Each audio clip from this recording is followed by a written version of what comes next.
Where the river meets the sky.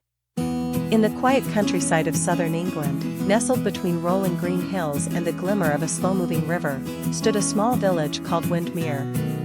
Life there was peaceful, rhythmic like the tide. Among the cobblestone streets and blooming lavender fields lived Clara Bennett, a young woman of 26 with a heart full of wonder and hands always stained with ink. Clara ran a tiny bookshop, The Wishing Page, which she inherited from her grandfather. She lived alone above it, waking each morning to the smell of old pages, coffee, and the songs of robins that perched outside her window. Her days were quiet and gentle, until the arrival of Lucas Hale, a photographer from London escaping the noise of the city. Lucas had come to Windmere for a brief retreat, chasing the kind of stillness he had forgotten existed. He was tall, thoughtful, often lost behind the lens of his vintage camera. The first time Clara saw him, he was crouching near the riverbank, trying to capture the way the morning fog kissed the water. She smiled. He looked up, and smiled back. Chapter 1: An Accidental Meeting. One rainy afternoon, Lucas ducked into the Wishing Page, hoping for warmth and maybe a cup of tea. Clara, behind the counter, was reading Wuthering Heights for the 6th time. "Looking for something specific?" she asked, closing the book and glancing up. Lucas hesitated, then grinned. "Something quiet. Something with soul." She tilted her head thoughtfully, then handed him a worn copy of The Little Prince. "This has soul," she whispered. "And silence too." From that day on, Lucas kept returning. Sometimes to buy books.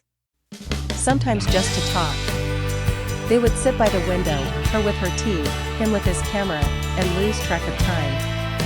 She showed him the secret paths through the meadows, the best spots to photograph the golden light at dusk. He told her stories of distant cities, lost loves, and the ache of always leaving. Chapter 2: The River and the Sky. Over time, friendship softened into something deeper. They never spoke of love, not yet, but it hung in the air like the perfume of spring flowers. One evening, Clara took Lucas to the place where the river met the sky, a hilltop above the village where the horizon seemed to melt into eternity. "My grandfather brought me here when I was little," she said. "He said that when two things come together, no matter how different, they make something beautiful." Lucas looked at her, eyes full of silent confession. "Like you and me?" Clara's heart skipped. She smiled. "Maybe." Chapter 3: Summer's End. But every story has a shadow. Lucas received a job offer in Paris. A gallery wanted to exhibit his work. It was everything he'd dreamed of. When he told Clara, her heart shattered silently. "You should go," she said, voice steady though her hands trembled. "I don't want to leave you." "You have to," she whispered. "Because if you stay just for me, one day you'll regret it." So he left, promising letters, calls, and someday, a return. Clara waved him off at the station, trying not to cry as the train pulled away. Chapter 4: Letters Across the Sea. Weeks turned into months. Clara received letters filled with sketches, photographs, and love spelled out in 100 ways.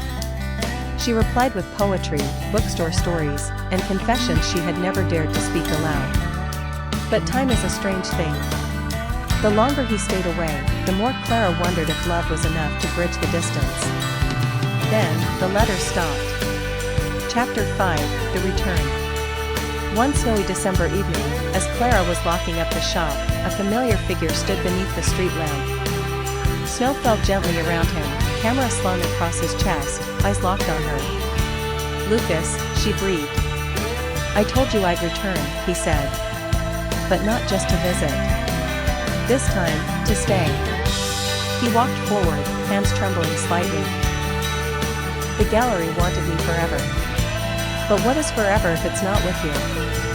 She cried then, not because he had come back, but because part of her had always known he would. Epilogue: Where the River Meets the Sky. Years passed. They turned the attic of the bookshop into a small gallery. Travelers came to see his photographs and left with her stories. Every evening, they walked hand in hand to the hilltop where the river kissed the sky. And every time the sun dipped low, Lucas would take a picture, not of the landscape, but of Clara, the love of his life, bathed in golden light. Because some stories don't end. They simply continue, quiet and full of soul, like a river meeting the sky.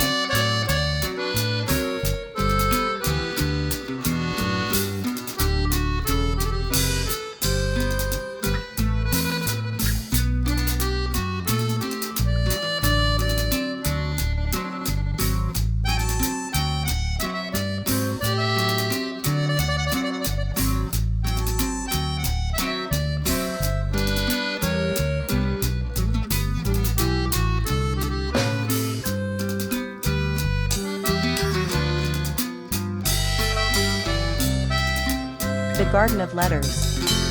In a quiet village nestled between green hills and winding rivers, lived a young woman named Alara. She was a schoolteacher, known for her gentle voice and the way she made stories come alive in the classroom. But Alara held a secret close to her heart, one that she had kept for 10 years. When she was 17, she had met a boy named Aiden during a summer exchange program. He was from the city, confident, curious, and full of wild dreams.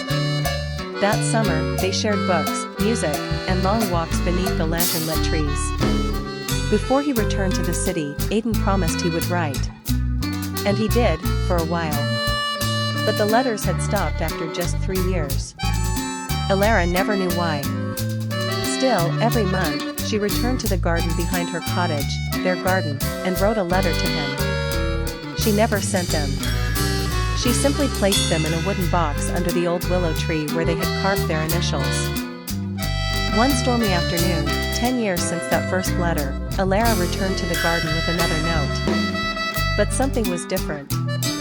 The willow's branches had been trimmed, the bench beneath it cleaned of moss, and sitting there, soaked in the rain, was Aiden. He looked older, tired, yet his eyes held the same fire she remembered. "I came back," he said, standing slowly. "I tried to forget, Alara, but I couldn't. I was in an accident, lost my memory for a time. My mother gave me the letters I wrote to you. And then I remembered the garden." She didn't speak. Tears welled in her eyes as she reached into the hollow of the tree and pulled out the box. "These are mine," she whispered. "All the letters I wrote you, and never sent." He stepped forward, trembling, and took her hand. "I read your name in every dream. Even when I forgot my past, I still saw your face."